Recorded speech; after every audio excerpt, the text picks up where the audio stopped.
माननीय प्रधानमंत्री महोदय का आगमन होता हुआ लाल किले की प्राचीर पर विधिवत स्वागत के लिए उपस्थित रक्षा मंत्री श्री राजनाथ सिंह, रक्षा राज्य मंत्री श्री संजय सेठ, रक्षा सचिव Shri Rajesh Kumar Singh, guard of honour में थल सेना दस्ते की कमान संभाली है मेजर आदित्य शर्मा ने, नौ सेना दस्ते की कमान लेफ्टिनेंट कमांडर नीलम राणा और वायुसेना दस्ते की कमान स्क्वाड्रन लीडर विपिन कुमार संभाल रहे हैं।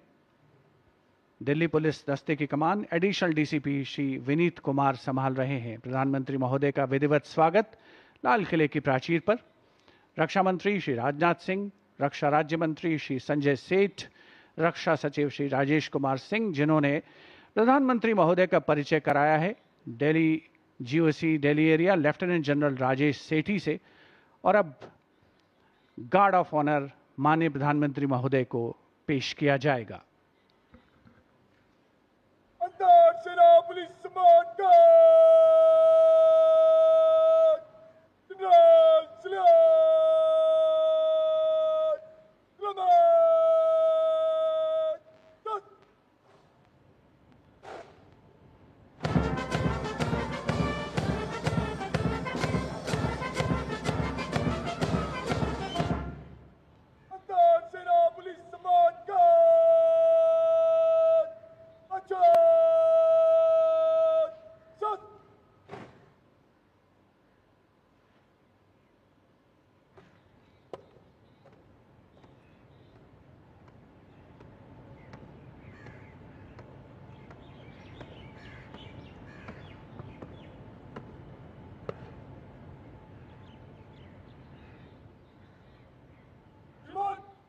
सेना पुलिस सम्मान गार्ड निरीक्षण के लिए हजरत।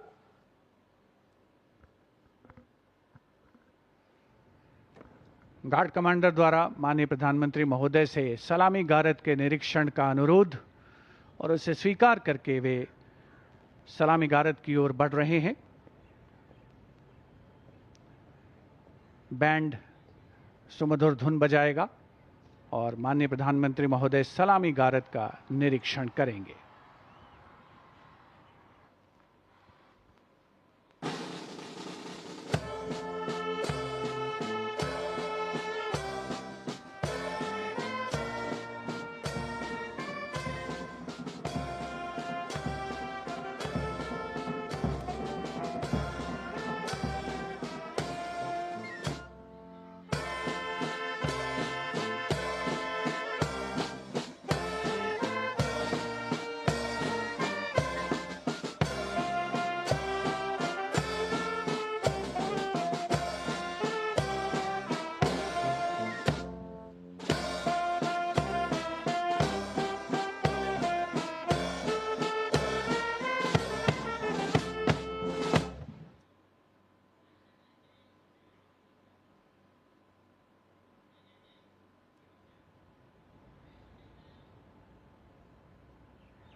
The guard of honor complete, the Prime Minister walking swiftly towards the rampart of the Red Fort, where he will be greeted by Raksha Mantri Shri Rajnath Singh, Raksha Raj Mantri Shri Sanjay Seth, Chief of Defence Staff General N.S. Raja Subramani, Chief of the Air Staff Air Chief Marshal A.P. Singh, Chief of the Naval Staff Admiral Krishna Swaminathan, and Chief of the Army Staff General Dheeraj Seth.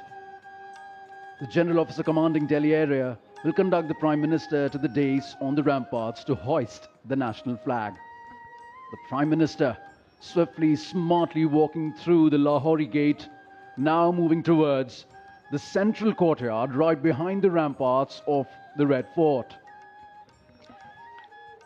सम्मान गारद का निरीक्षण करने के उपरांत प्रधानमंत्री महोदय लाल किले की प्राचीर की ओर अग्रसर विशाल और भव्य लाहौरी गेट प्रवेश के लिए, जहां पर एक काठ का पुल है, 41 फीट ऊंचा और 24 फीट चौड़ा ऊंचा मेहराबदार दरवाजा, जिसकी 3 मंजिलें हैं।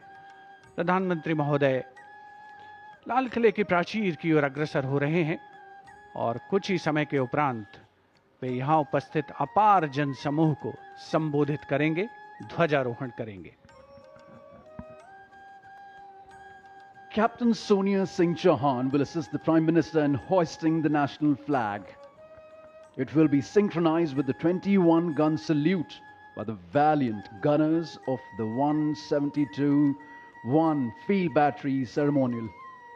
The ceremonial battery, utilizing the indigenous 105 mm light field guns, will be commanded by Major Pavan Singh Shekhawat.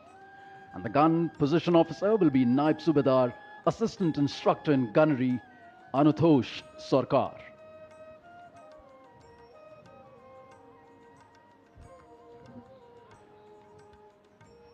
माननीय प्रधानमंत्री महोदय का लाल किले की प्राचीर पर आगमन हो रहा है, जहां उनका स्वागत रक्षा मंत्री श्री राजनाथ सिंह, रक्षा राज्य मंत्री श्री संजय सेठ, रक्षा सचिव Shri Rajesh Kumar Singh, CDS general NS Raja Subramani, थल सेना अध्यक्ष जनरल धीरज सेठ, नौसेना अध्यक्ष एडमिरल कृष्णा स्वामीनाथन और वायुसेना अध्यक्ष air chief marshal Amarpreet Singh द्वारा किया गया। प्राचीर की ओर अग्रसर हैं माननीय प्रधानमंत्री महोदय। अन्य विशिष्ट अतिथिगण अपने अपने निर्धारित स्थान की ओर अग्रसर होते हुए उपस्थित जनसमूह उत्सुक प्रतीक्षा करते हुए प्रधानमंत्री महोदय के उद्बोधन की। The moment that everyone has been waiting for, and happily so. The moment the Prime Minister will reach the central dais of the ramparts, the prime representative of 1 billion plus souls, where he shall hoist the national flag. लाल किले के सामने का इलाका सर्वधर्म संभाव का परिचायक है, जहां पर श्री दिगंबर जैन लाल जी मंदिर है, साथ में उसके दाहिनी ओर प्राचीन गौरी शंकर मंदिर है और लाल किले के बाईं ओर भोजला पहाड़ी पर लाल पत्थर से बनी ऐतिहासिक जामा मस्जिद अपने विशिष्ट स्थापत्य कला के लिए मशहूर भारत की गंगा जमुनी संस्कृति की परिचायक। यहीं पर सीसगंज गुरुद्वारा भी है और बैप्टिस्ट चर्च भी है, जो सही अर्थों में भारत की सर्वधर्म संभाव की भावना का संप्रेषण करता हुआ नजर आता है। And we now approach the high point of the celebration, the unfurling of the national flag and the address to the nation, recognizing that citizens are the true driving engine of our democracy. This address will spotlight our national progress while charting a future defined by inclusion, equity, and opportunity.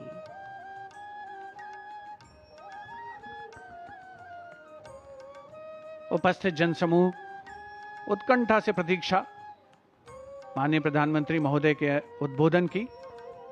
लाल किले की प्राचीर के सामने जो national flag guard मौजूद है, वहां पर संयुक्त टुकड़ी के साथ थल सेना का बैंड भी है, जिसमें एक जेसीओ और 25 अन्य रैंक वाले थल सेना बैंड की मौजूदगी है, जिसका संचालन सूबेदार ईश्वर सिंह कर रहे हैं। विशिष्ट अतिथिगणों का आगमन हो चुका है, सब अपनी जगह पर विराजमान हैं। राष्ट्रीय ध्वज फहराने और राष्ट्रीय सलामी लेने के दौरान थल सेना का बैंड राष्ट्रगीत की धुन बजाएगा और देश के स्वाधीनता दिवस के पावन अवसर पर पहली बार लाल किला परिसर पर उपस्थित हर व्यक्ति द्वारा राष्ट्रगीत का गायन किया जाएगा। Let freedom reign. The sun never set on so glorious a human achievement. As the Honorable Prime Minister Shri Narendra Modi himself said, the price of independence was heavy, but the freedom it brings is absolutely priceless. And priceless are the moments that we see captured by Doordarshan cameras, looking at a magnificent view of the ramparts and the central dais. Everyone in the audience enclosures waiting for the arrival of the Honorable Prime Minister at the central dais, from where he will hoist the national flag and address the nation. Excitement all around, smiles galore. The hope in the eyes, the brightness on the faces truly shows that each and every person here truly believes in the story of India, in the growth story of India, in the sustainable story of India. हमारे 80वें स्वाधीनता दिवस समारोह की एक और ख़ास बात, इस बार जो एनक्लोजर्स हैं, जो दीर्घाएं हैं, दर्शक दीर्घाएं और विशिष्ट दीर्घाएं, उनके नाम भारत की प्रमुख झीलों के नाम पर रखे गए हैं। इनमें भटकल, भीमताल, चंद्रताल, पुलिकट, पुष्कर, रविंद्र सरोवर जैसी झीलें शामिल है। यहाँ पर उपस्थित जनसमूह आप देख सकते हैं कितने उल्लसित हैं, उत्साहित हैं इस समारोह का हिस्सा बन करके।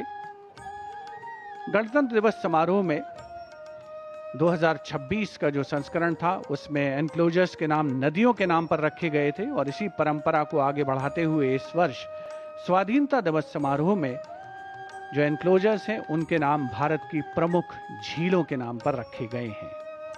Especially for India's 80th Independence Day celebrations, a Surya Path Tiranga, a global digital and physical relay initiative was launched under the Har Ghar Tiranga campaign, which is truly a campaign that has brought India together. It traces the Surya Path Tiranga, the hoisting of the Indian national flag from east to west across different time zones following the path of the rising sun. Just like the rising India, the rising Bharat that takes everyone together. It's not the one who forces anyone, but it shares a level of camaraderie, a sense of oneness. It truly believes in Vasudhaiva Kutumbakam, that the world is one family. A rising India, always better for a rising humanity. And now, the Prime Minister awaited at the central dais. Here he is walking up the stairs, and he has reached the central dais for the flag hoisting.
अंतर सेना police Mangarh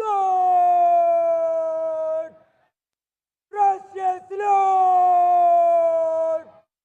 तिरंगे जय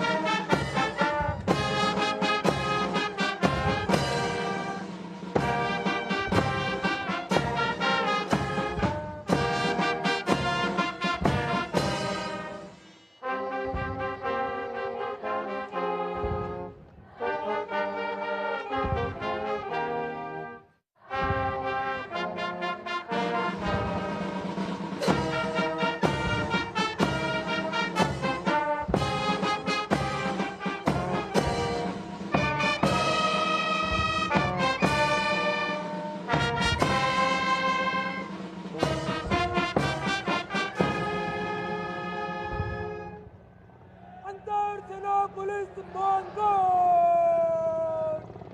बचाओ जय अंतर सेना police After the hoisting of the national flag by the Honorable Prime Minister and the 21-gun salute, flower petals being showered at the venue by two Mi-17 helicopters of the Indian Air Force, one trooping the national flag and the other trooping a flag depicting Vande Mataram. The captains of the helicopters, Wing Commander Rajat and Squadron Leader Ankit Varshane. What a sight to behold! Vande Mataram के 150 वर्ष पूरे होने के शुभ और पावन अवसर पर Mi-17 helicopters उनका झंडा लेकर आसमान में विलीन होते हुए और अब माननीय प्रधानमंत्री महोदय के उद्बोधन की प्रतीक्षा। प्रधानमंत्री महोदय विशिष्ट दर्शक दीर्घा में मौजूद विशिष्ट अतिथिगणों को अभिवादन करते हुए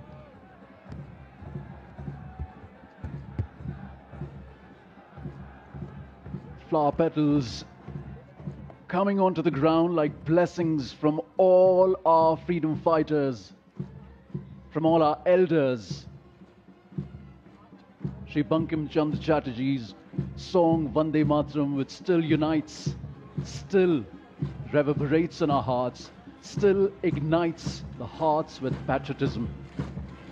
The contingents of the military band and the tri-services along with the Delhi police now marching smartly from the front of the ramparts towards the right of the ramparts of the Red Fort.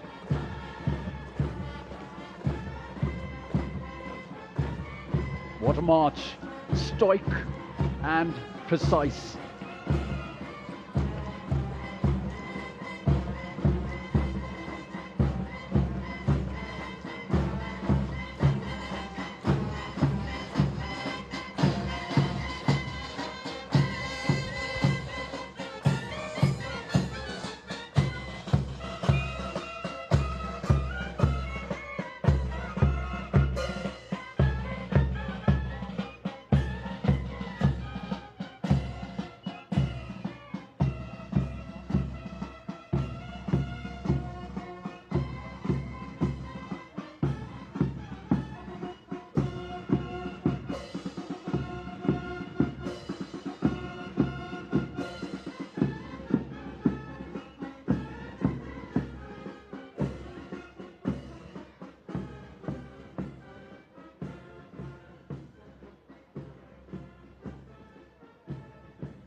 मेरे प्यारे देशवासियों,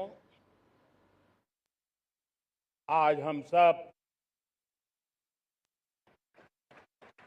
80वां स्वतंत्रता दिवस मना रहे हैं। आज हर दिलों की धड़कन वंदे मातरम के नाद से गूंज रही। आज हर घर तिरंगा है, हर मन तिरंगा है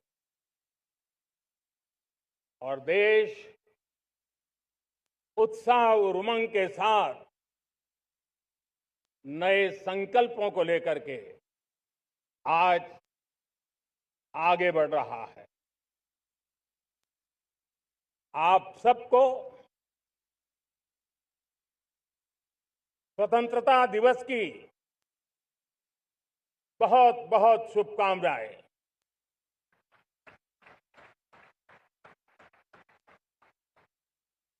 देश आज उन महान सपूतों का पुण्य स्मरण करती है जिन्होंने देश की आजादी के लिए त्याग बलिदान की पराकाष्ठा की। अपने तप त्याग और बलिदान से आजादी के एकमात्र लक्ष्य को लेकर के अपनी पूरी जिंदगी खपा दी। पूज्य बापू समेत सभी स्वातंत्र सेनानियों को बलिदान की महान परंपरा जगाने वाले महान क्रांतिकारियों को आज मैं श्रद्धापूर्वक नमन करता हूं।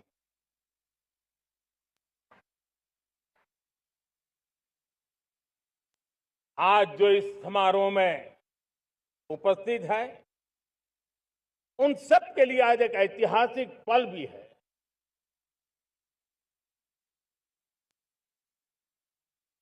आजादी के बाद 15 अगस्त को लाल किले पर पहली बार वंदे मातरम गूंज रहा है।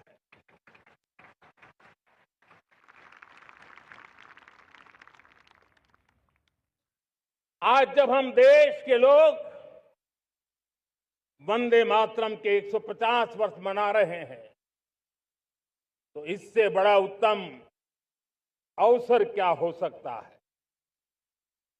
मेरे प्यारे देशवासियों, पिछले दिनों देश के कुछ हिस्सों में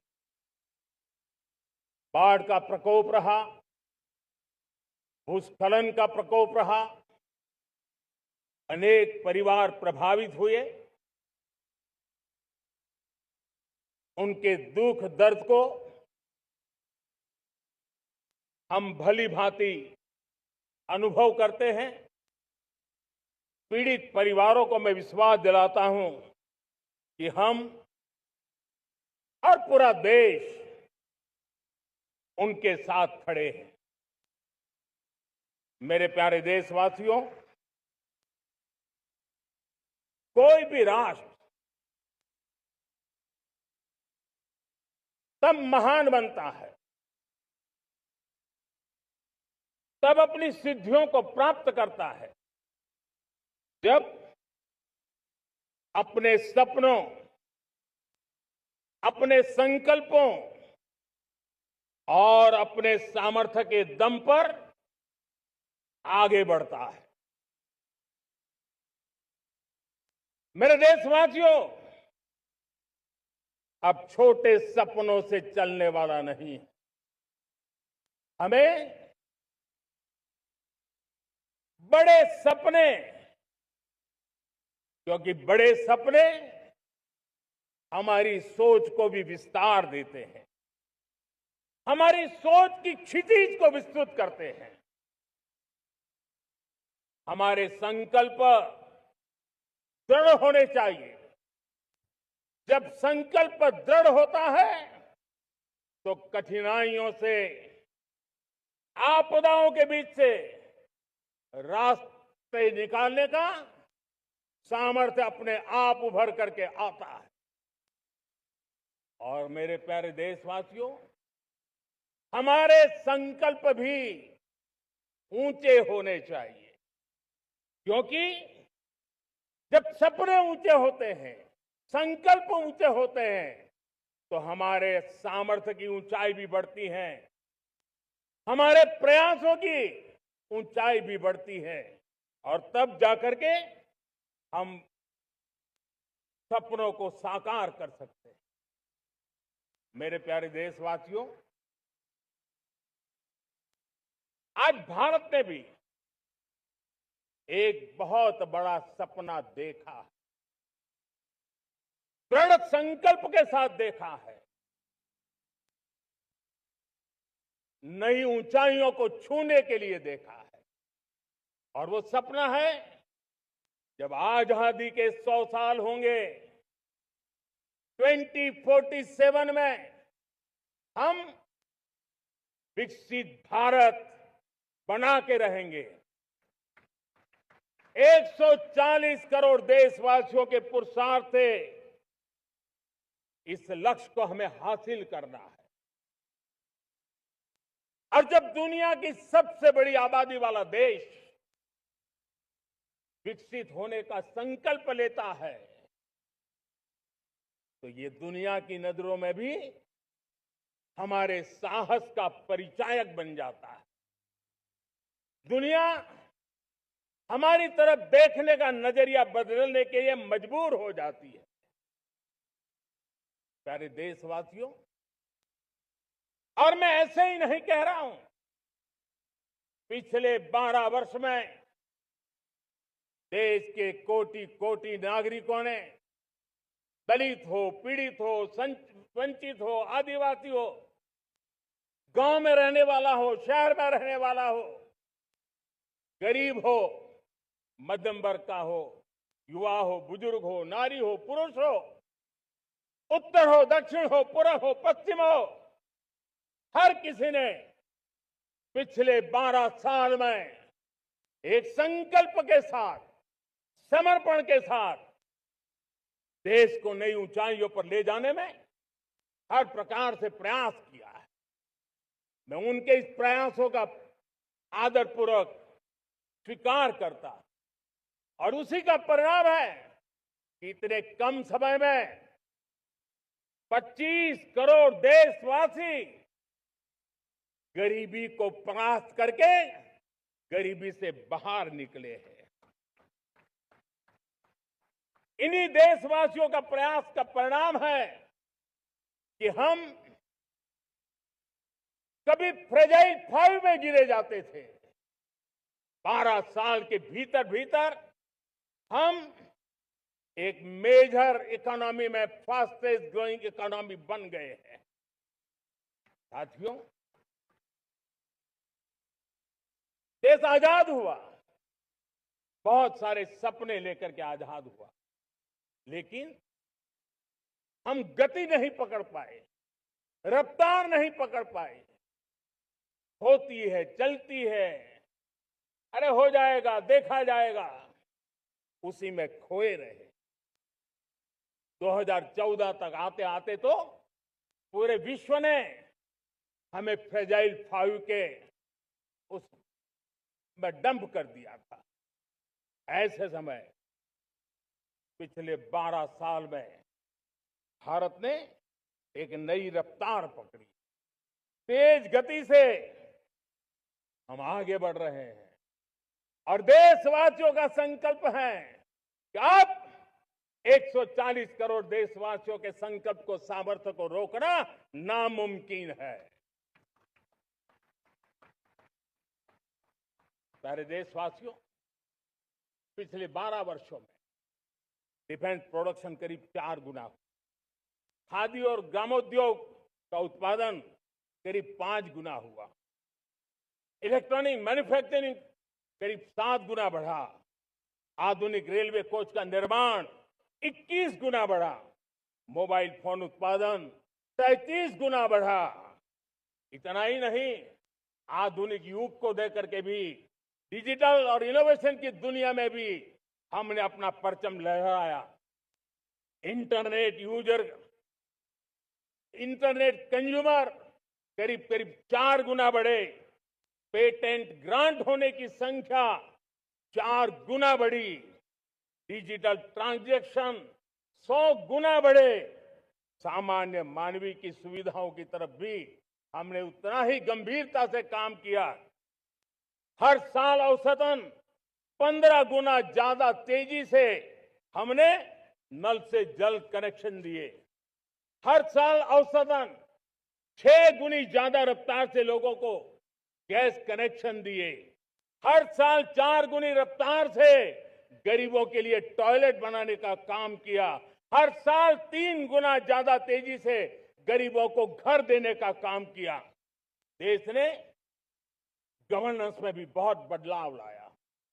हजारों की संख्या में कंप्लायंसेस खत्म किए। सैकड़ों की तादाद में पुराने कानून खत्म किए। पिछली शताब्दी के कानूनों से 21वीं शताब्दी की मार्च नहीं हो सकती। हमने आधुनिक इंफ्रास्ट्रक्चर के लिए मेट्रो का विस्तार किया। हमने पब्लिक ट्रांसपोर्ट को ताकत दी। जिस स्पीड से काम, जिस स्केल पर काम किया, ये सब, ये रफ्तार, ये विस्तार, ये अचीवमेंट आजादी के बाद पहली बार पिछले 1 दशक ने देखा है। और जब इतनी सारी सिद्धियां हमारे सामने हो, इतनी तेज गति दिखाई देती हो, देशवासियों का सामर्थ्य पल पल प्रकट होता है, तब तो 2047 में विकसित भारत बनने का संकल्प कभी भी अधूरा नहीं रह सकता है। ये सारे आंकड़े इस बात की गवाही देते हैं कि हम आगे बढ़ने वाले हैं, मेरे प्यारे देशवासियों। लेकिन उसके लिए आत्मविश्वास की जरूरत होती है, आत्मगौरव की जरूरत होती है, और साथ साथ आत्मनिर्भर भारत होना भी बहुत जरूरी होता है। और इसलिए बीते वर्षों में हमारा कन्विक्शन रहा है कि भारत को हमें अब दूसरे देशों पर निर्भर रह करके नहीं जीना चाहिए। हमें आत्मनिर्भर बनना चाहिए। दुनिया में बहुत कुछ मिलता है, सस्ता मिलता है, जल्दी मिल सकता है, लेकिन उससे हमारा सामर्थ्य तैयार नहीं होता, न हमारे सामर्थ्य की कसौटी होती है। और इसलिए हमें भी अपनी क्षमताओं को बढ़ाना है। अपने हितों की सुरक्षा हमें खुद को करनी है। और इसलिए आत्मनिर्भर भारत का संकल्प बहुत दृढ़ता के साथ हम लेकर के आगे बढ़ रहे हैं। मेक इन इंडिया, स्वदेशी, वोकल फॉर लोकल, इन सारे क्षेत्रों में आज हर भारतीय का मन जुड़ रहा है। मेरे प्यारे देशवासियों, मैं आपको एक उदाहरण देता हूं सेमीकंडक्टर का। देश आजाद होने के बाद विश्व में तो सेमीकंडक्टर की चर्चा हो चुकी थी, हमारे यहां भी बातें होती थी, लेकिन सेमीकंडक्टर का कोई बड़ा प्लान हम आगे नहीं बढ़ा पाए। और आज स्थिति क्या है? आज की डिजिटल दुनिया में, आज की टेक्नोलॉजी में चिप का महात्म्य हम समझते हैं। कोई भी इलेक्ट्रॉनिक गुड्स होगा, हमारे मेडिकल इक्विपमेंट होंगे, हमारे ट्रांसपोर्ट के रास्ते होंगे, हर किसी में चिप अनिवार्य है। और इस चिप के बिना दुनिया थम जाए ऐसी स्थिति पैदा हो। और इसलिए भारत ने आत्मनिर्भर होने की दिशा में अपना सेमीकंडक्टर प्लान, बड़ा सेमीकंडक्टर प्लान, 3 सेमीकंडक्टर प्लांट शुरू हो चुके हैं। और मुझे बताया गया है कि वहां जो प्रोडक्शन हो रहा है वो एक्सपोर्ट होना शुरू हो चुका है। और मैं देशवासियों को कहना चाहता हूं, आने वाले 7-8 वर्ष में और 5, 7 या 8 सेमीकंडक्टर प्लांट बहुत ही जल्द शुरू होने वाले। ये आत्मनिर्भर भारत हमें विकसित भारत की दिशा में जाने का महामार्ग देता है। मेरे प्यारे देशवासियों, वैसी एक चर्चा क्रिटिकल मिनरल की हो रही है। पूरी टेक्नोलॉजी क्रिटिकल मिनरल पर निर्भर है। भारत इसमें भी अपने आप को सुरक्षित करने में जुटा हुआ है। क्रिटिकल मिनरल का लक्ष्य साझा किया जाए। नेशनल क्रिटिकल मिनरल ये हमने लॉन्च किया। बजट में क्रिटिकल मिनरल कॉरिडोर की हमने घोषणा की है। कई देशों के साथ एग्रीमेंट हो रहे हैं। विश्व के कई देश अब इस क्रिटिकल मिनरल के विषय में भारत के पर भरोसा करने लगे हैं। मेरे प्यारे देशवासियों, जैसे सेमीकंडक्टर की बात हो, क्रिटिकल मिनरल की बात हो, वैसे ही जिस टेक्नोलॉजी की दिशा में हम जा रहे हैं, दुनिया जा रही है, उसमें एनर्जी का महत्व और बढ़ता चला जा रहा है। अब एनर्जी के बिना भी नई दुनिया को चलाना मुश्किल है और इसलिए हमें चिप हो, एआई हो, डेटा सेंटर हो, हमें बहुत बड़ी मात्रा में बिजली की जरूरत होगी। एनर्जी सिक्योरिटी ये हमारे समय की मांग है और इसलिए हमने पहले से ही उस दिशा में एक के बाद एक मजबूत कदम उठाए हैं। एनर्जी सिक्योरिटी का एक बड़ा माध्यम है परमाणु ऊर्जा, न्यूक्लियर एनर्जी। हमने पार्लियामेंट में शांति एक्ट पास कर करके एक नए लक्ष्य तरफ जाने का रास्ता तय कर लिया है। 2047 तक हम 100 गीगावाट न्यूक्लियर पावर का लक्ष्य लेकर के चल रहे हैं। इसी एक दशक में हम 5 नए न्यूक्लियर रिएक्टर शुरू करने का लक्ष्य लेकर के चल रहे हैं। इस वर्ष भारत ने फास्ट ब्रीडर न्यूक्लियर टेक्नोलॉजी में महारत हासिल करके एक अहम पड़ाव पार किया है और उसके कारण परमाणु ईंधन में आत्मनिर्भर बनने की दिशा में हमें एक बहुत बड़ा सफलता का कदम हमने रखा है। मेरे प्यारे देशवासियों, कई बार संसाधनों की कमी के कारण देश रुकता नहीं है, लेकिन रुकने का कारण सोच की सीमाएं होती हैं। जब सोच बंध जाती है, सीमाओं में सड़ने लग जाती है, तब हम अपने सामर्थ्य को भी पहचान नहीं पाते हैं। देश को आज कच्चे तेल पर निर्भर रहना पड़ रहा है और हमारी गलत सोच के कारण है। आप जान के हैरान हो जाएंगे, हमने समुद्री तट पे 99% हमारा समुद्री तट का पूरा हिस्सा ऐसी सोच के कारण नो गो एरिया घोषित करके रखा था। हमने ही समंदर के अंदर जाकर के एक्सप्लोरेशन न करने का निर्णय कर लिया था। ये सोच का दारिद्र्य था। हमने फैसला किया ये नहीं चल सकता। हमने उस 99% को, जो कभी नो गो एरिया हुआ करते थे, हमने उसको गो एहेड एरिया के रूप में खुला कर दिया है और अब हम समुद्र के भीतर भी एक्सप्लोरेशन करने की और नए नए भंडार खोजने की दिशा में हम प्रवृत्त हैं, हम प्रयास कर रहे हैं।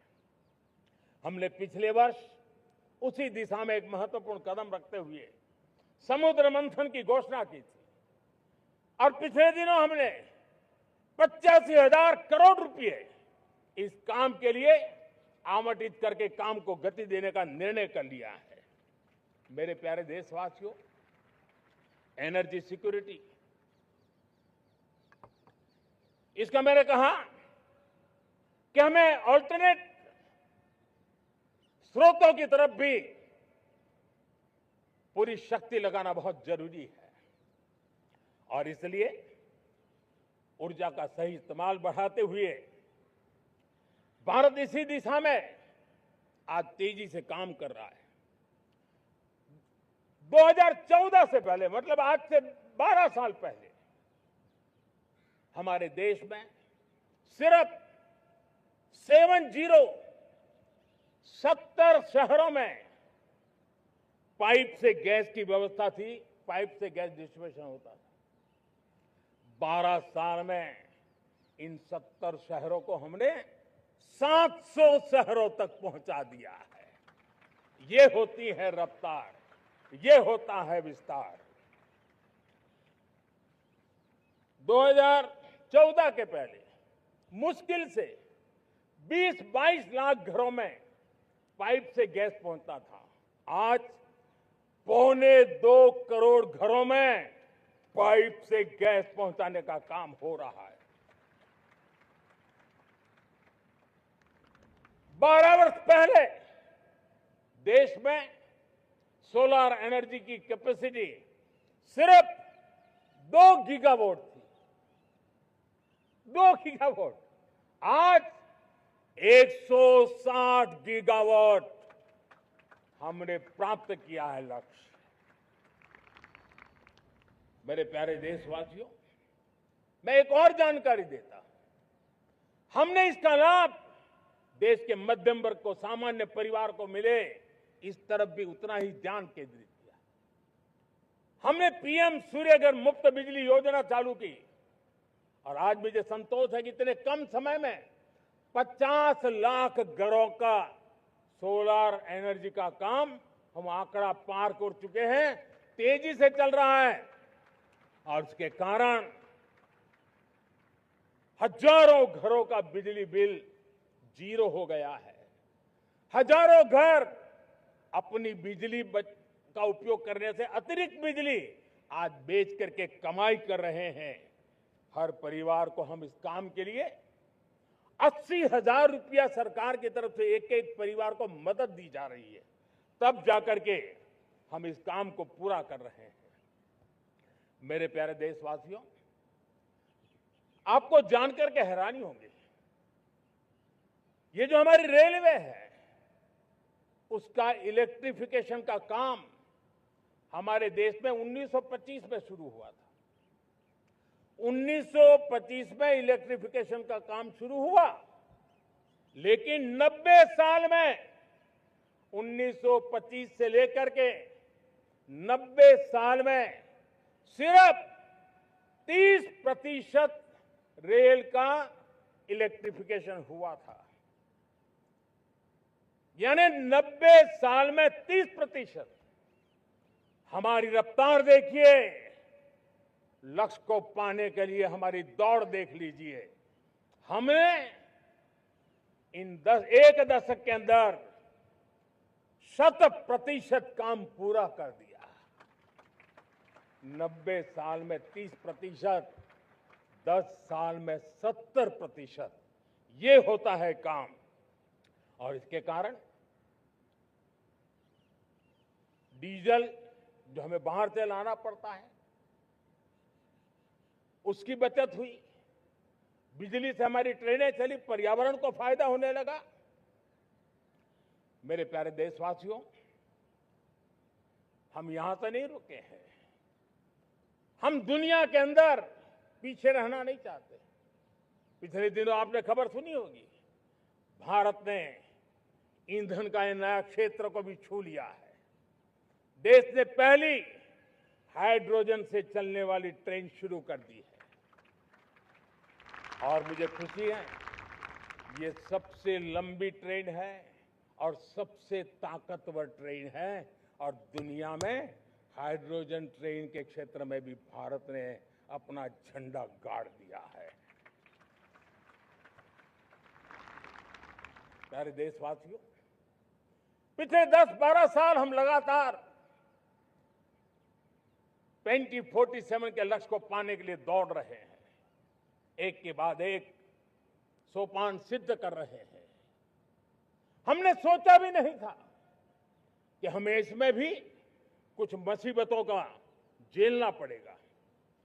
पिछले 10-12 वर्ष में कितने संकटों का सामना करना पड़ा।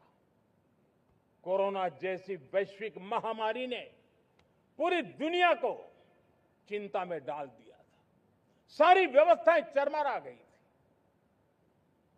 कोरोना से बाहर निकले, युद्ध की विभीषा की खबर आने लगी। कहीं यूक्रेन तो कहीं पश्चिम एशिया, हर जगह पे तनाव का माहौल। और पता नहीं भविष्यवेत्ताओं ने तो न जाने क्या क्या घोषणाएं कर दी थी। देश को डराना, देश को भयभीत रखना, देश को चिंतित रखना, इसी में कुछ लोगों को आनंद आता है। वैक्सीन नहीं मिलेगी, कोविड में लोग बचेंगे नहीं, कुछ भी नहीं होने वाला। वेस्ट एशिया का क्राइसिस आया, पेट्रोल पंप पे पेट्रोल नहीं मिलेगा, गैस नहीं मिलेगा, डीजल नहीं मिलेगा, फर्टिलाइजर नहीं मिलेगा। सारी दुनिया भर की अफवाहें फैला करके भारत के लोगों को भयभीत करने का, डराने का, चिंता के अंदर डुबो देने का कुछ लोगों को आनंद आ रहा था। लेकिन देश ने देख लिया कि पिछले 10-12 साल की सुविचारित योजनाएं रंग ला रही है और हम इतने बड़े संकट के बावजूद भी नागरिक देवो भव के मंत्र को लेकर के जीते हुए भारत ने जो तैयारियां की थी, एक के बाद एक कदम उठाया था। सोचा नहीं था कि संकट आएगा, लेकिन उस संकट के समय में ये सारी चीजें काम आ गई और आज देश में गैस भी है, पेट्रोल भी है, यूरिया भी है। हम अपनी ताकत के ऊपर खड़े हो रहे, चल रहे। मेरे प्यारे देशवासियों, दुनिया के इन संकटों का प्रभाव हर किसी पर हुआ, हम भी अछूते नहीं। यूरिया के दाम दुनिया में 3,000 रुपया पहुंच गए एक बोरी का। आज भी हम मेरे देश के किसानों को वो बोझ सहने के लिए मजबूर नहीं कर रहे। सरकार अपने कंधों पर वो बोझ उठा रहा है और दुनिया से जो 3,000 रुपया में यूरिया का बोरा हमें मिलता है, वो हमारे किसानों को हम सिर्फ 300 रुपये में दे पाते हैं। इतना ही नहीं, डीएपी आज दुनिया में बाजार 5,000 पहुंच चुका है, लेकिन मेरे देश के किसानों को दिक्कत ना हो इसलिए 1,350 रुपए में आज भी डीएपी देने का काम हम कर रहे हैं। मेरे प्यारे देशवासियों, एक समय था जब मैं आत्मनिर्भरता की बात कर रहा था तो कुछ लोग एयर कंडीशन चैम्बर में बैठ करके सोचने वाले लोग हमें बता रहे थे ग्लोबलाइजेशन का क्या होगा। लेकिन दुनिया देख रही है कि पिछले एक दशक में ऐसा लग रहा है कि दुनिया ने ग्लोबलाइजेशन बोलना ही बंद कर दिया है। जहां से ग्लोबलाइजेशन की आवाज आती थी वो बंद सुनाई नहीं देती है। दुनिया का हर देश अपनी अपनी संभालों के मिजाज की तरफ गया है। लेकिन दुर्भाग्य से इस संकट के कालखंड में कुछ लोगों ने अपना रुतबा दिखाने के लिए संसाधनों को वेपनाइज करने का खेल खेला है। दुनिया अपने पास जो कुछ भी है उसको वेपनाइज करने में लगी है। संसाधनों का वेपनाइज, रिसोर्स का वेपनाइज, पेट्रोल, डीजल, फर्टिलाइजर, दवाइयां, टेक्नोलॉजी की चिप्स, इतना ही नहीं भूभाग को भी वेपनाइज किया जा रहा है। और ऐसे समय अगर हम आत्मनिर्भरता मंत्र को लेकर 10 साल सही दिशा में न चले होते तो हम कल्पना कर सकते हैं कि ऐसी चुनौतियों का मजबूती से मुकाबला कैसे करते। और हमारी तैयारियां निरंतर बढ़ती जा रही है। मेरे प्यारे देशवासियों, दूसरी तरफ आज भारत का प्रोफाइल पूरी तरफ बढ़ रहा है। आज भारत दुनिया के लिए एक स्वीकृत और सम्मानीय देश के रूप में बन रहा है। भारत के पास स्थिर पॉलिटिकल मैंडेट है, स्थिर सरकार है, भारत का वाइब्रेंट लोकतंत्र है, भारत का मजबूत न्यायतंत्र है और हम सबको दिशा देने वाला भारत का संविधान है। और अब दुनिया हमारे इन सामर्थ्य को पहचानने लगी है और इसलिए 2014 के बाद दुनिया करीब करीब 40 देशों के साथ हमारा FTA एग्रीमेंट हो रहा है। अब देखिए कितना बड़ा अवसर आया है, लेकिन ये जो ट्रेड एग्रीमेंट्स हुए हैं ये एक बहुत बड़ा अवसर है और इसलिए खास करके मैं मेरे MSMEs को कहना चाहूंगा कि हमें इस मौके को छोड़ना नहीं है। दुनिया में हमें पहुंचना है, भारत के उत्पाद की हर चीज विश्व के बाजार में पहुंचे और चाहे हमारा टेक्सटाइल हो, हमारी मशीनरी हो, हमने दवाइयां हो, हमने मौका छोड़ना नहीं है। लेकिन वैश्विक जो पैरामीटर्स हैं उस पैरामीटर को हमें पार करना होगा। हमें दुनिया से जो मिलता है उसे अच्छा देना पड़ेगा, दुनिया में जो मिलता है उसे सस्ता देना पड़ेगा।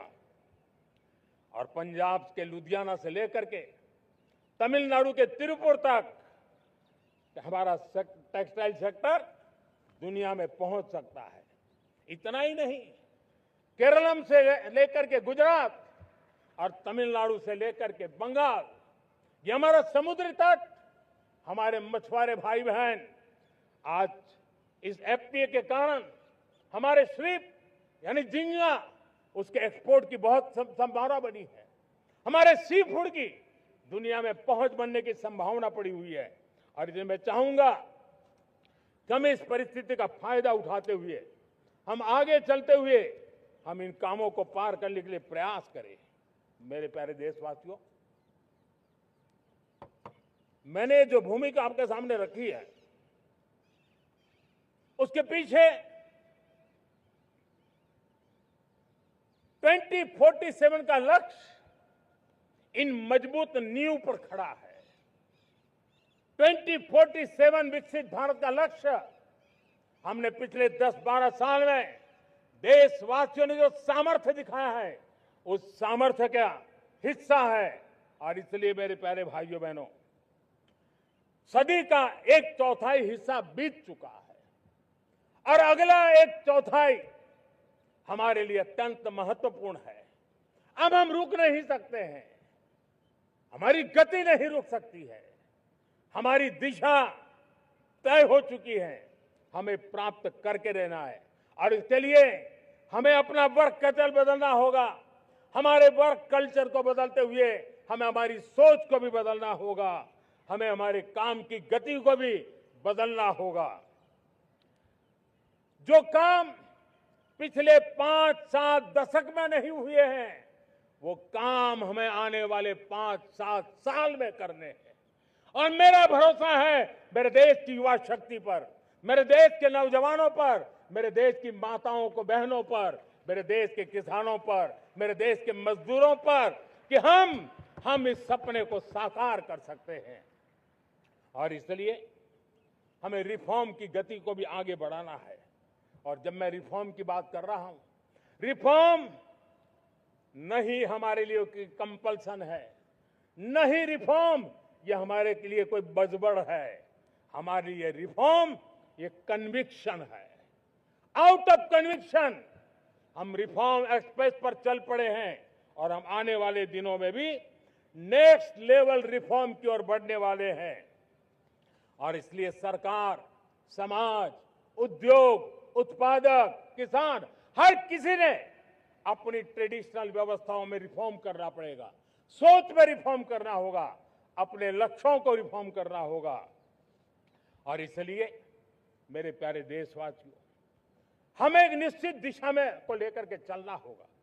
मैं आज उस युग को भी याद करना चाहूंगा जब देश भारत का सामर्थ्य सप्त सिंधु के रूप में हम जानते थे, हम समझते थे, हम सुनते थे। अब विकसित भारत बनाने के लिए हमें नई धारा चाहिए।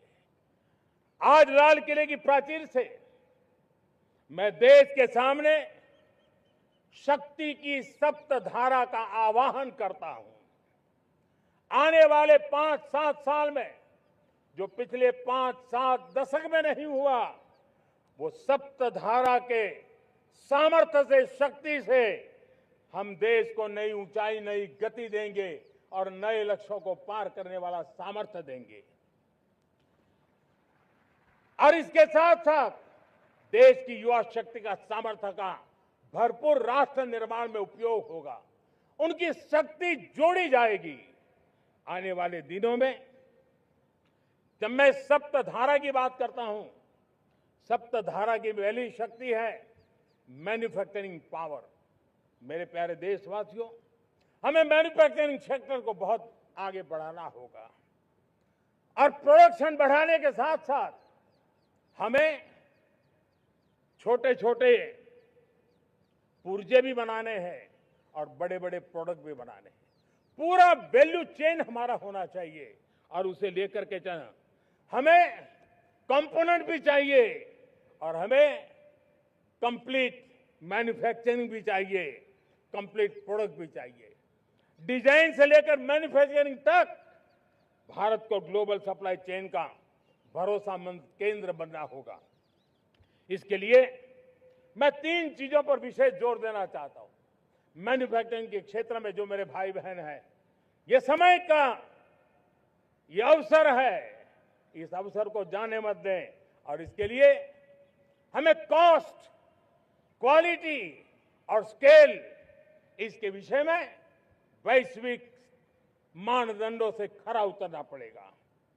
हमारी फैक्ट्रीज कॉम्पिटिटिव हो, हमारे प्रोडक्ट्स यूजर फ्रेंडली हो, हमारा पैकेजिंग दुनिया के लोगों को लुभावने वाला हो, आकर्षित करने वाला हो, हमारा जीरो डिफेक्ट प्रिसिजन मैन्युफैक्चरिंग, ये हमारी पहचान बनना चाहिए। हर मैन्युफैक्चरर, हर एंटरप्रेन्योर, हर एमएसएमई से मैं कहना चाहता हूं, ग्लोबल मार्केट में हमारी पहचान विश्वसनीयता और गुणवत्ता के आधार पर होनी चाहिए। क्वालिटी के संबंध में नो कॉम्प्रोमाइज, और इसलिए हमारा मंत्र क्वालिटी, क्वालिटी, क्वालिटी होना चाहिए। यही हमारा ग्लोबल ब्रांड वैल्यू बनेगा। मेरे प्यारे देशवासियों, इस सप्तधारा की दूसरी शक्ति है कृषि और फूड प्रोडक्शन, फूड प्रोसेसिंग। हमें इस दिशा में आगे बढ़ना होगा। हमारे किसानों ने, अब दुनिया के बाजार खुल चुके हैं, एफपीए के कारण हमें एक बहुत बड़ा मार्केट मिल रहा है।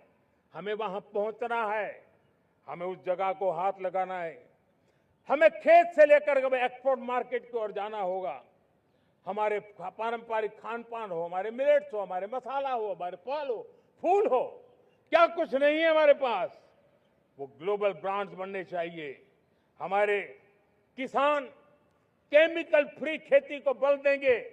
दुनिया में इनकी मांग और बढ़ने वाली है और जो ग्लोबल पैरामीटर्स के अंदर हर प्रकार से सिद्ध होने वाले हमारे एग्रो प्रोडक्ट होंगे तो दुनिया में हम आसानी से पहुंच पाएंगे। मेरी सप्तधारा की तीसरी शक्ति है टेक्नोलॉजी और इनोवेशन। मेरे प्यारे देशवासियों, आज जमाना एआई का है, क्वांटम का है, स्पेस का है, रोबोटिक्स का है, डेटा सेंटर्स का है। पूरी तरह एक नया क्षेत्र खुल चुका है और इमर्जिंग टेक्नोलॉजी ये भी हर पल हमें चुनौती दे रही हैं और इसलिए देश को दुनिया के लिए मार्केट नहीं बना देना, हमें इनोवेशन का हब बनना है। हमने यूपीआई और डिजिटल पब्लिक इंफ्रास्ट्रक्चर में लोहा मनवा लिया है, हमारी ताकत का परिचय करवा दिया है। अब भारत को डिजिटल पब्लिक टेक्नोलॉजी उसको भी दुनिया के कोने कोने तक पहुंचाना है। भारत को नेक्स्ट जनरेशन कम्युनिकेशन टेक्नोलॉजी में लीड करना है। मेड इन इंडिया 6G हर कोने में पहुंचे, ये हमारा लक्ष्य होना चाहिए और हमें उसमें तेजी करनी चाहिए और इसके लिए हमारा प्रयास कम नहीं होना चाहिए। सप्तधारा की चौथी शक्ति है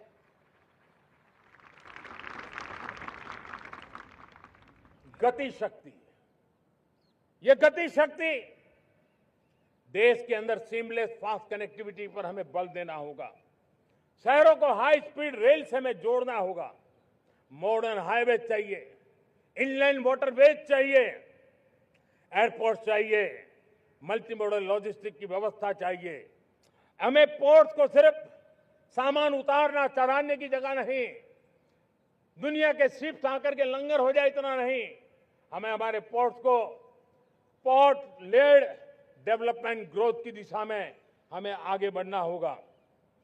हमारी पांचवी शक्ति है सप्तधारा की, वो है रक्षा शक्ति। और ये रक्षा शक्ति का महत्व हर प्रकार से है। मेरे प्यारे देशवासियों, डिफेंस में आत्मनिर्भर होना अब भारत ने अनुभव कर लिया, दुनिया ने अनुभव कर लिया है, इसके बिना कोई चारा नहीं है। विश्व जब अपनी अपनी ही सोच रहा है, तब भारत विश्व के लिए बाजार बन करके नहीं रह सकता है। हमें डिफेंस के क्षेत्र में आत्मनिर्भर होना होगा। Next generation defence technology develop करके हमें ग्लोबल सप्लायर बनने की दिशा में हमें लक्ष्य लेकर के चलना है। हमें ड्रोन, काउंटर ड्रोन सिस्टम को विकसित करना होगा और हाइपरसोनिक डिफेंस टेक्नोलॉजीज, उस पर हमें लीडरशिप लेनी होगी। साथियों, साइबर सुरक्षा भी आज हर घर के लिए एक समस्या बन रही है। वो भी एक रक्षा का क्षेत्र है जिसमें हमारे युवाओं की जो सामर्थ्य है, उस सामर्थ्य का उपयोग हम देश के और दुनिया के लिए कर सकते हैं। हमारी सप्तधारा की छठी शक्ति है ग्रीन इकोनॉमी, ब्लू इकोनॉमी, जो ग्रीन जॉब को भी जन्म देती है। हमें green hydrogen, renewable energy, energy storage, green mobility, green manufacturing in global scale हमें पा करके रहना है। हमें दुनिया जब ग्लोबल वार्मिंग की चर्चा करती रहती है, हम रास्ते खोजते रहते हैं, हम समस्याओं का समाधान दे रहे हैं। और भारत ये ग्रीन मूवमेंट का बहुत बड़ा सामर्थ्य लेकर के चलिए। भारत के पास ब्लू इकोनॉमी के लिए भी बहुत बड़ा अवसर है। बहुत बड़ा लंबा हमारा कोस्ट लाइन है। ब्लू इकोनॉमी के लिए बहुत बड़े अवसर है। फिशरीज है, कोस्टल टूरिज्म है, ओशन टेक्नोलॉजी है। ऐसे कितने ही क्षेत्र हैं जिसमें हम आगे बढ़ सकते हैं। मेरे प्यारे देशवासियों, भारत सप्तधारा की जब बात करके लेकर चला है, तब हमारी सातवीं धारा है और दुनिया के लिए इसका अपना भी एक महत्व है, और वो है भारत का सॉफ्ट पावर। भारत के सॉफ्ट पावर की ताकत है। आज योग ने पूरी दुनिया को भारत के साथ जोड़ के रखा हुआ है। योग दुनिया के लिए एक ऊर्जा बनता जा रहा है, भारत के लिए विश्वास का बड़ा कारण बनता जा रहा है। जिस भारत के पास आस्था के केंद्र हो, जिस भारत के पास आयुर्वेद हो, जिस प्रकार से भारत के पास होलिस्टिक हेल्थ केयर की व्यवस्था हो, हील इन इंडिया का मूवमेंट हो, हम दुनिया के अंदर हमारे सामर्थ्य को लेकर के जा सकते हैं। हैंडीक्राफ्ट हो, संस्कृति हो, हमारी फिल्में हो, हमारा क्रिएटिव वर्ल्ड हो, वीएफएक्स हो, हमारा एनिमेशन हो, हमारी गेमिंग हो, डिजिटल कंटेंट हो, क्रिएटिव वर्ल्ड के अंदर भारत अपना रुतबा दिखा सकता है। हमने उसको वैश्विक सामर्थ्य के रूप में विकसित करना होगा। आज भारत ने वेव समिट को एक बहुत बड़ी ताकत दी है। दुनिया धीरे धीरे भारत का ये जो world audio visual and entertainment summit है, उसकी राह देखता रहता है, और वो भारत के सॉफ्ट पावर को, भारत के क्रिएटिव दुनिया को परिचित करेगा। मेरे प्यारे देशवासियों, भारत के पास विशाल वन्य संपदा है। हमारे पास 100 से ज्यादा नेशनल पार्क है। क्षमता बहुत है, लेकिन विदेशी टूरिस्टों को आकर्षित करने में हम कम पड़े हैं। हमें मौका है हमारे सॉफ्ट पावर के माध्यम से दुनिया के टूरिस्टों को भारत के लिए आकर्षित करने का। हमारा सामर्थ्य हमें दुनिया को दिखाना है। हम ये काम आरा से करें, और हम जल्द से जल्द हम इन लोगों, आज दुनिया में स्पोर्ट्स की जो है, वो भी एक बहुत बड़ा भारत के प्रति आकर्षण का केंद्र। दुनिया के स्पोर्ट्स इवेंट भारत में क्यों न हो। कॉन्स्टेंट इकोनॉमी बहुत बढ़ रही है, देश के नौजवानों का आकर्षण है। विश्व का हर कोई कलाकार चाहता है कभी न कभी भारत की धरती पर अपना कॉन्सर्ट करे। ये एक बहुत बड़ा अवसर है। हमें इसको मोबिलाइज करने के लिए व्यवस्थाएं खड़ी करनी होगी।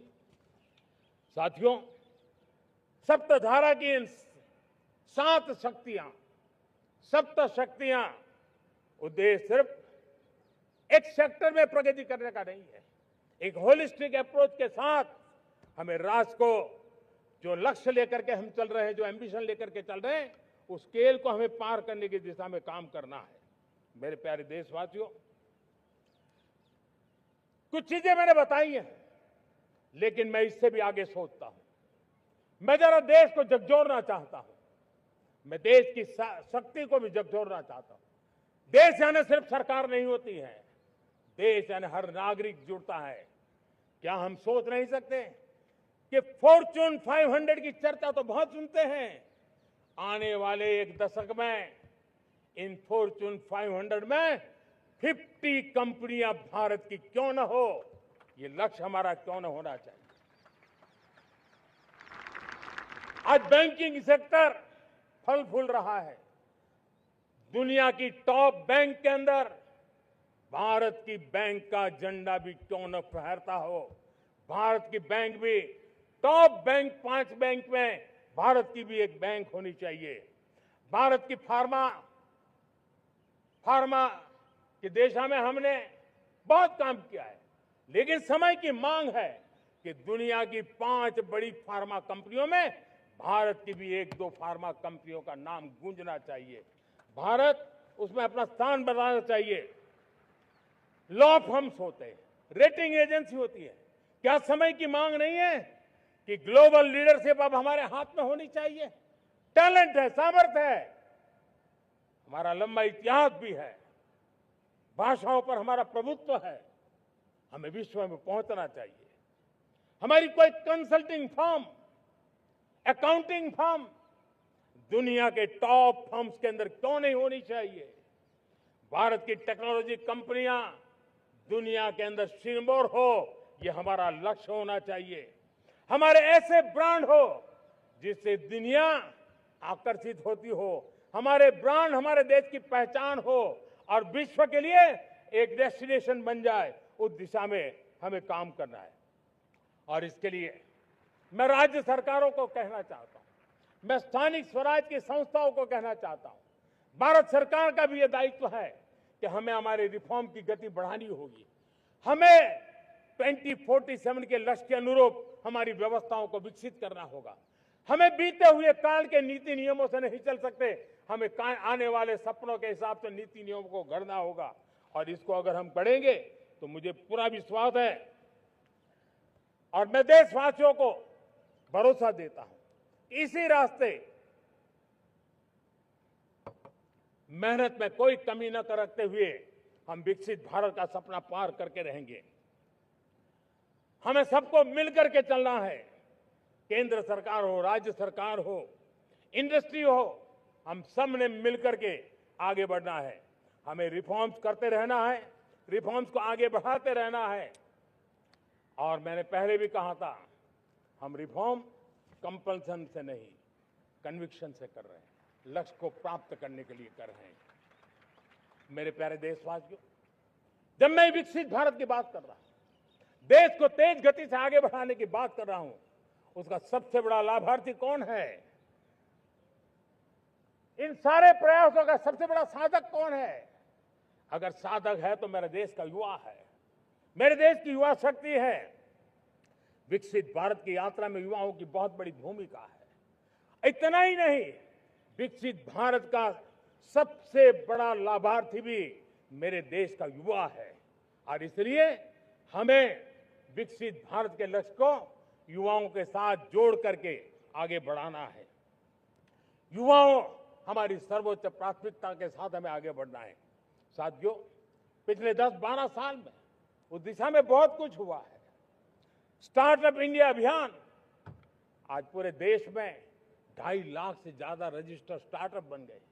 देश के नौजवान खुद तो काम कर रहे हैं, अनेकों को रोजगार दे रहे हैं। 1 लाख करोड़ रुपया इनोवेशन फंड भारत सरकार ने घोषित किया है।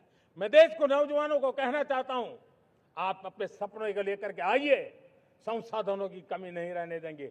1 लाख करोड़ रुपया आपके दिल दिमाग को सामर्थ्य देने का एक व्यवस्था हमने कर दी है।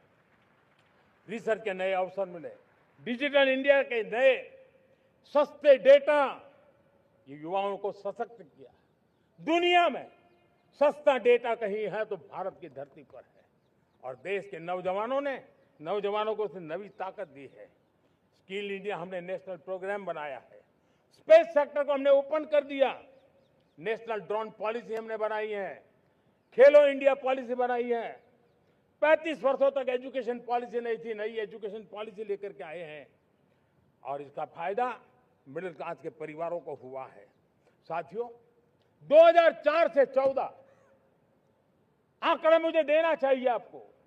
2004 से 14 हमारे देश में 350 से भी कम यूनिवर्सिटी थी, और आज 10-12 साल के भीतर भीतर करीब 650 नई यूनिवर्सिटी जुड़ चुकी है।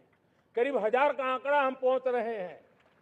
2014 के पहले मेडिकल की सिर्फ 400 सीटें हुआ करती थी, आज करीब 850 सीटें मेडिकल की हो रही है। इतना ही नहीं, अब विदेशी यूनिवर्सिटी भी भारत की धरती पर आ रही है।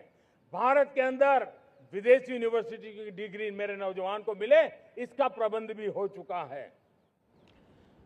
हमारे देश के युवा मन बचपन से ही टेक्नोलॉजी की तरफ आकर्षित हो, उस दिशा में हम काम कर रहे हैं, और इसलिए हमने करीब 10,000 से अधिक अटल टिंकरिंग लैब छोटे छोटे बच्चों के हवाले कर दी है, ताकि उनका इनोवेशन और टेक्नोलॉजी के अंदर उनका मन बने। 12 वर्ष युवा हमने अनेक रास्ते खोले, हम स्टार्टअप ओपन कर दिया। आपने देखा होगा भारत के प्राइवेट स्टार्टअप 28 साल की एवरेज उम्र के बच्चों ने, नौजवानों ने दुनिया में पहले ही ट्रायल में अपना सैटेलाइट लॉन्च कर दिया और रॉकेट लॉन्च कर दिया। उन्होंने बहुत बड़ा काम कर दिया साथियों। आज करीब 2.5 लाख से ज्यादा रजिस्टर्ड स्टार्टअप है। हमने पिछले दिनों एआई इंपैक्ट समिट किया था। एआई का विस्तार बहुत तेजी से बढ़ रहा है। लाल किले से मैं देश के नौजवानों के लिए घोषणा करना चाहता हूं। हमने तय किया है कि आने वाले 1 वर्ष में 1 करोड़ युवाओं को एआई स्किल के लिए ट्रेनिंग देने का हम काम करेंगे, ताकि हमारा देश का नौजवान एआई की दुनिया में भी नेतृत्व करने का सामर्थ्य। मेरे साथियों, बायो इकोनॉमी एक नया क्षेत्र है। एक समय था 2014 के पहले सिर्फ 60,000 करोड़ रुपए का बायो इकोनॉमी का काम होता था। मेरे देश के नौजवान, आपने क्या कमाल कर दिया है। देखिए, नीतियां जब सही होती है, लक्ष्य जब साफ होता है, तो मेरे देश के नौजवान कैसा करके बायो इकोनॉमी में देश की युवा शक्ति ने सामर्थ्य दिखाया है। 2014 के पहले जो 60,000 करोड़ का कारोबार था, आज वो कारोबार बायो इकोनॉमी 20 लाख करोड़ पहुंच चुकी है। दोस्तों,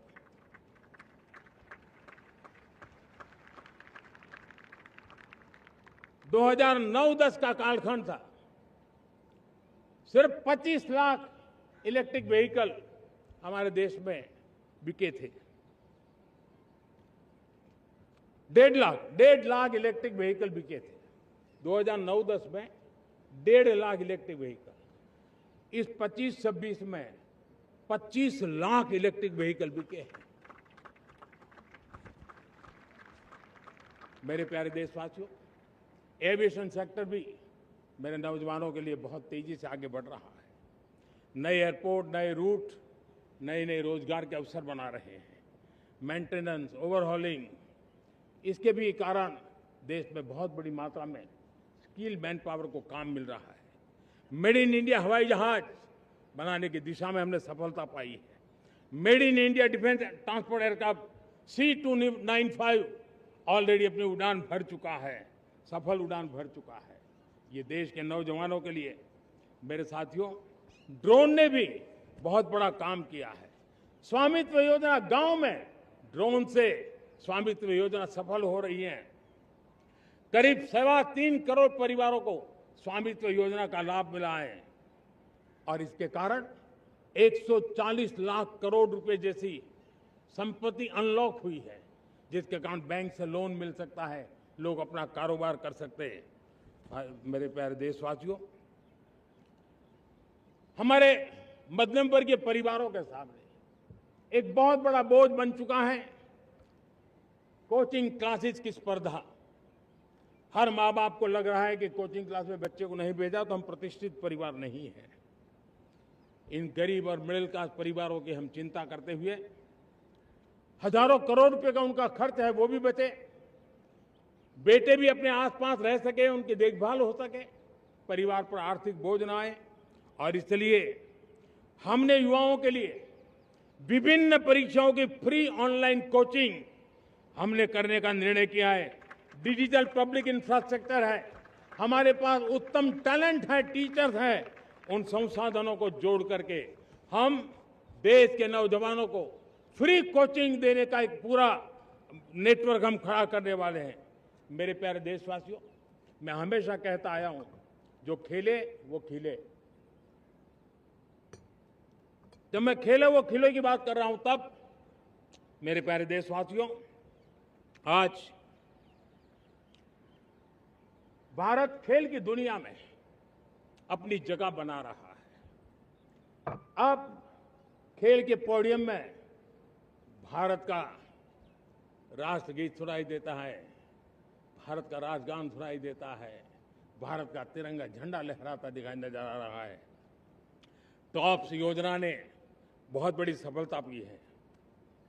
खेलो India games, university games, winter games, beach games, sports infrastructure, sports के लिए कोचिंग, स्पोर्ट्स मेडिसिन, स्पोर्ट्स के लिए न्यूट्रिशन, इन सारे विषयों में भारत अब महारत करने की दिशा में आगे बढ़ रहा है।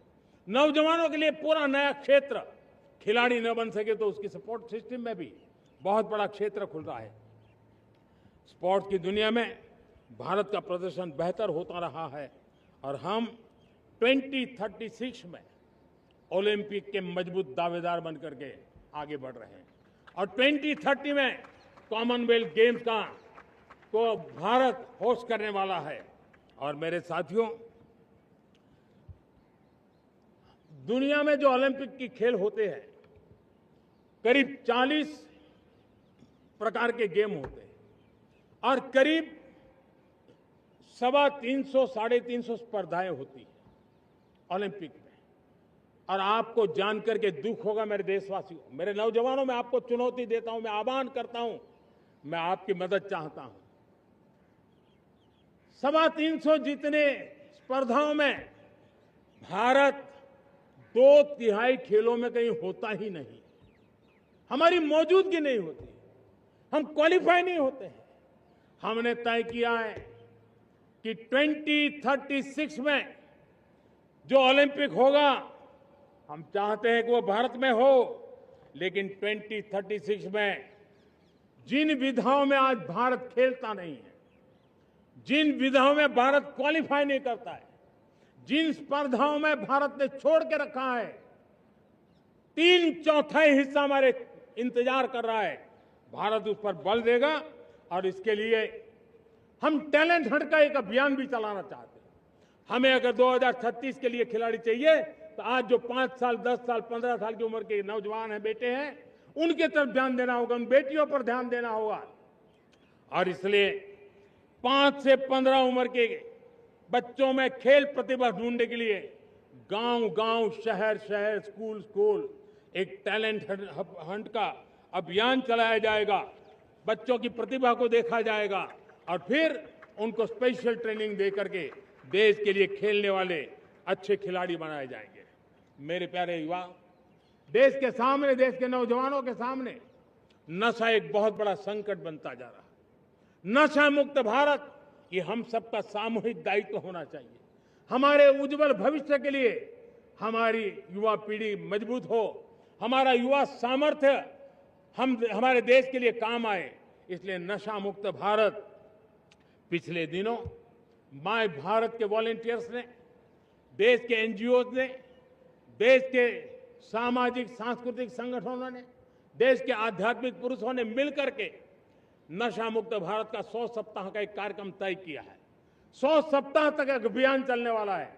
मैं हर परिवार को कहना चाहता हूं कि आप भी इस अभियान का हिस्सा बने, आप इसके साथ जुड़िए और देश के नशा मुक्त भारत के सपने को पूरा करने के लिए आप आगे आइए।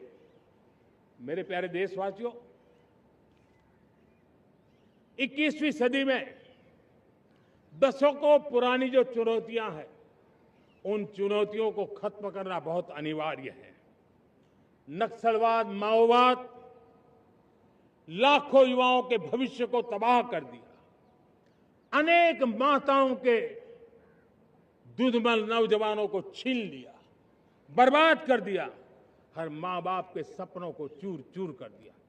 इस नक्सलवाद ने 4 दशक तक हिंदुस्तान के बहुत बड़े हिस्से को, बहुत बड़ी आबादी को दबोच करके रखा था, बंदूक के नोक पर दबोच करके रखा था, संविधान की धज्जियां उड़ा दी थी और देश के सामान्य नागरिकों की रक्षा में 3,500 से ज्यादा हमारी पुलिस के, सुरक्षा बल के जवान शहीद हो गए।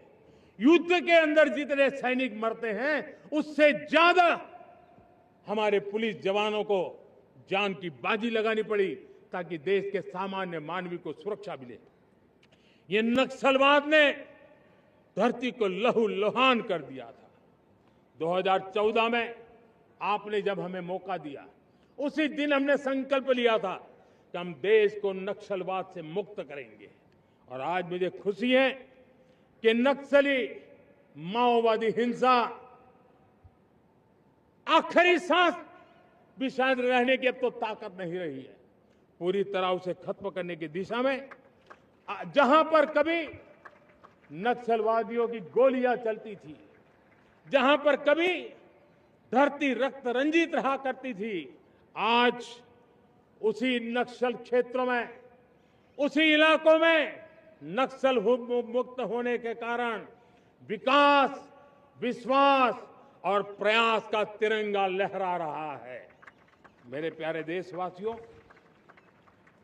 लेकिन इस चुनौती को हमने कम नहीं आंकना है। इस चुनौती से हमें और भी सावधान रहने की जरूरत है।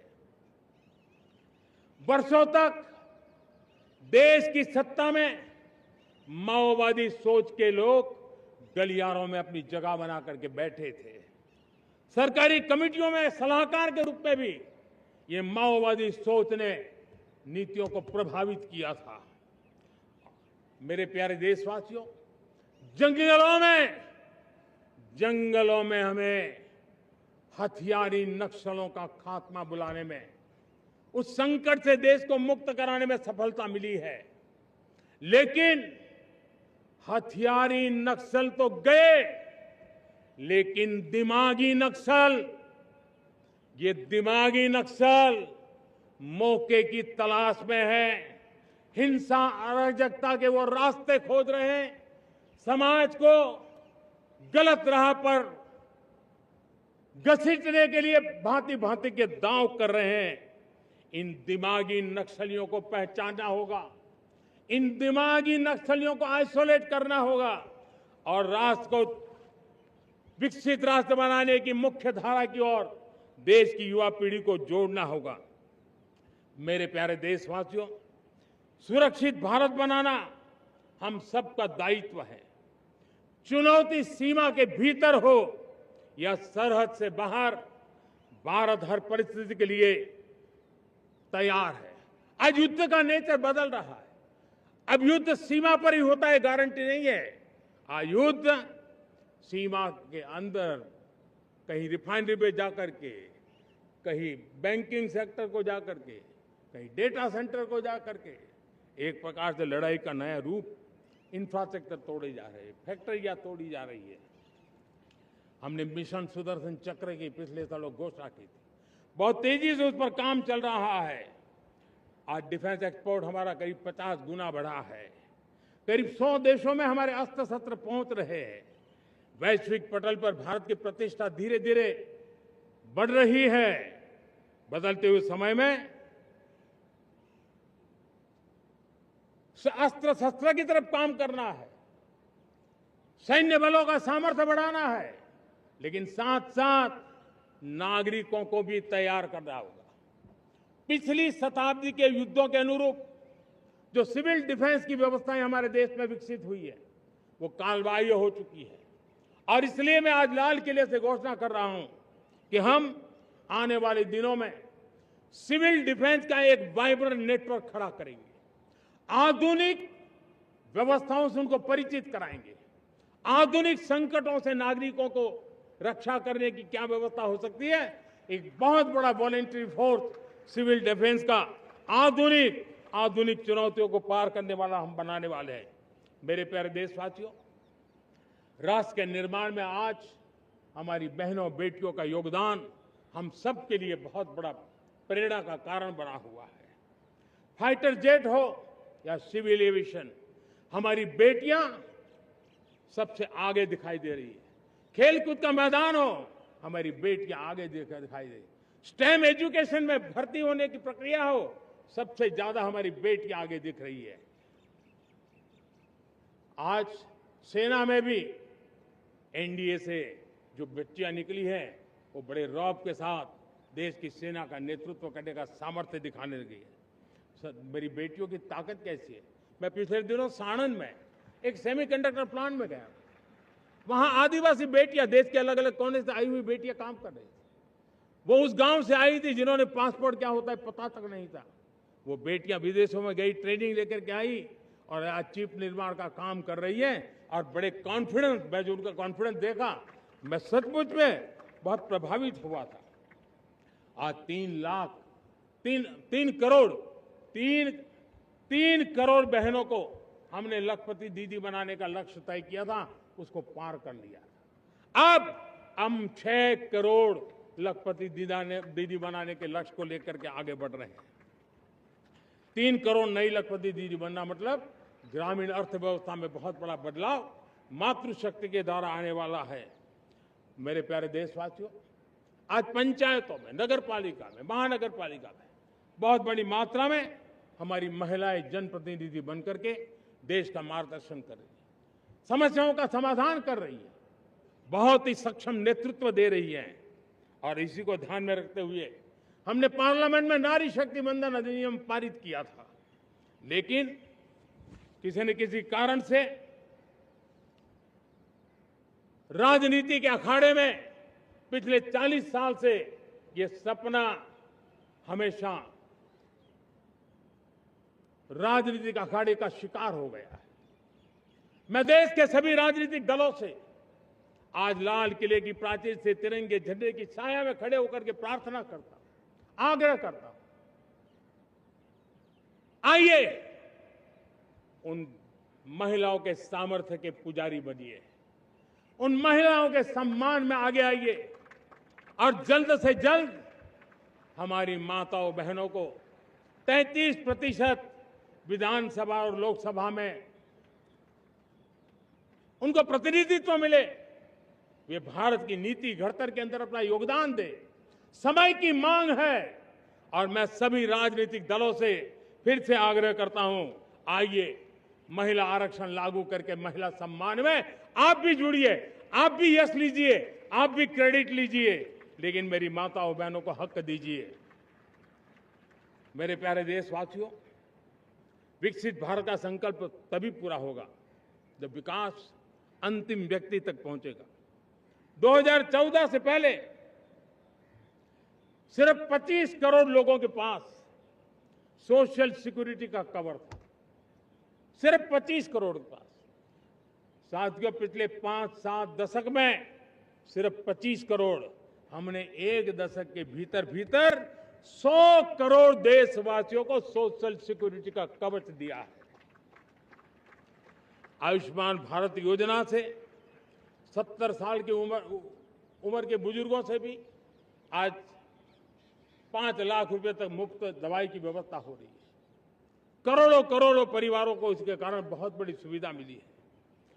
और इस आयुष्मान कार्ड के कारण 2 लाख करोड़ रुपया जो दवाई और ऑपरेशन के पीछे खर्च होना था वो मेरे परिवारों के बच्चे हैं, वो गरीब परिवार है, वो मध्यम वर्ग के परिवार है, उनको इतनी बड़ी।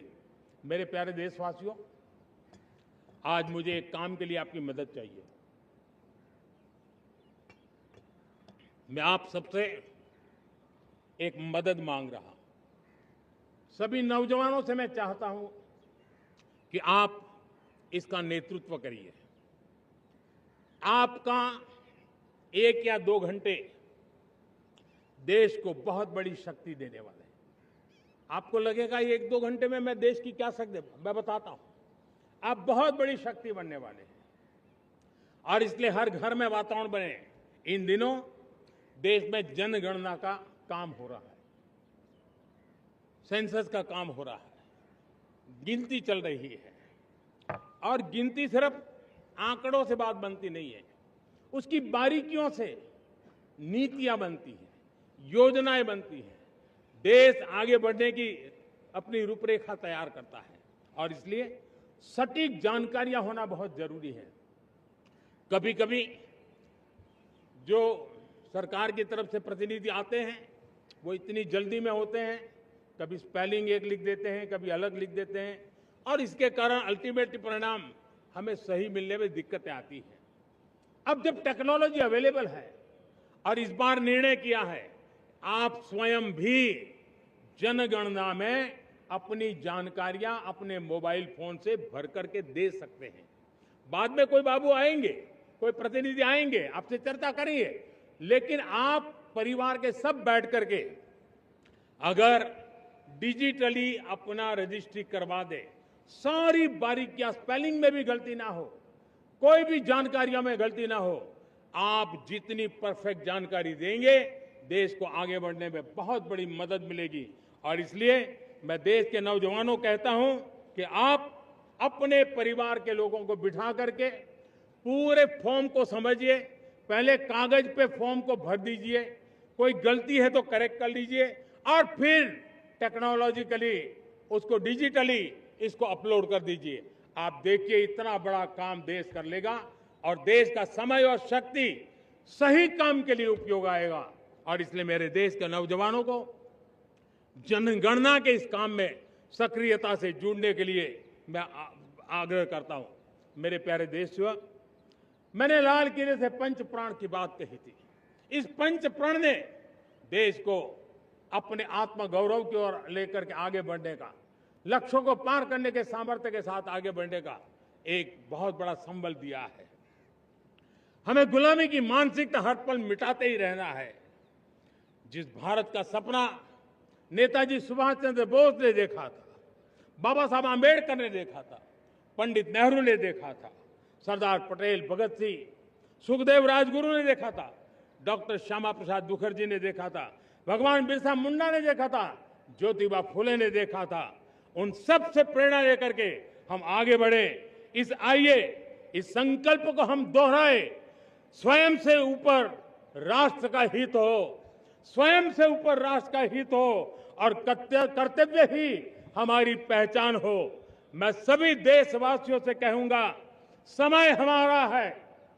मैं सभी देशवासियों से कहूंगा, समय हमारा है, अवसर हमारा है, संकल्प हमारा है। आइए सपनों को संकल्प बनाए, संकल्प को सामर्थ्य बनाए और सामर्थ्य को सफलता में बदल के रहें।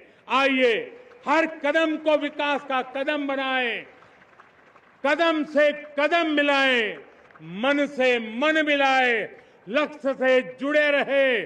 एक दीप से जले दीप हजारों, आओ मिलकर विकसित भारत बनाएं। इसी एक भावना के साथ इस मंगल पर्व पर आप सबको अनेक अनेक शुभकामनाएं। मेरे साथ बोलिए, भारत माता की, भारत माता की, भारत माता की, वंदे वंदे वंदे। बहुत बहुत धन्यवाद।